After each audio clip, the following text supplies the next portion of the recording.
mơ món nhóm bông bòn à pí ní đôi chị ở sâu xuống thế quay vì độ từ ham ấp bạc đó bông bòn tôi cha lại cái này thay cái thật độ cho ca mòn nó một tại đôi chị ở xuống thế pi cả ba lo bông bòn nó bây giờ đừng ấp nhiều bông bòn đừng nhận na chẳng đây này ta tầm pi cả ba nắng bông bòn mạch tê và haiនេះមកដល់ព្រឹកបងប្អូនដល់ព្រឹកណាបងប្អូនឃើញហើយបាទលំមុខរបស់វាបាទគឺពណ៌ខៀវហើយក្លិនហ្មងបងប្អូនតែគាត់ថាពីយប់ហ្នឹងគឺខ្ញុំបញ្ច្រកថ្នាំឲ្យមួយសាហើយឥឡូវព្រលឹមឡើងដូចថាវារៀងគាត់បើវាអត់សូវដកដង្ហើមទៅលឺបងប្អូនលឺងត់ងត់វាលែងអីហើយតែគាត់វានៅវាជាងដកដង្ហើមទៅជាងដកកម្ដងបងប្អូនតែបាទឈ្មោលរៀងគាត់បើដោយសារវាដាក់ចំណីទៅវានៅស៊ីនៅអីចឹងនៅផឹកនៅអីចឹង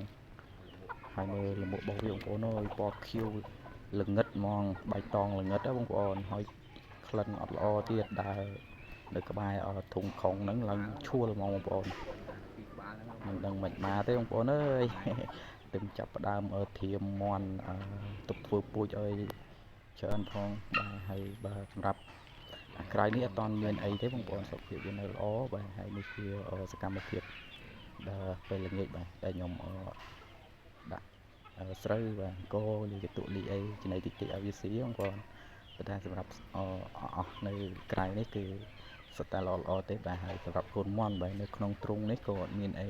បញ្ហាដែរបងប្អូនសុខភាពល្អប៉ុន្តែខ្ញុំភ័យបងប្អូនបារម្ភដែរខ្លាចវាឆ្លងបន្តអីទៀតអញ្ចឹងបងប្អូនព្រោះពិបាកដែរជំងឺខ្លះគឺ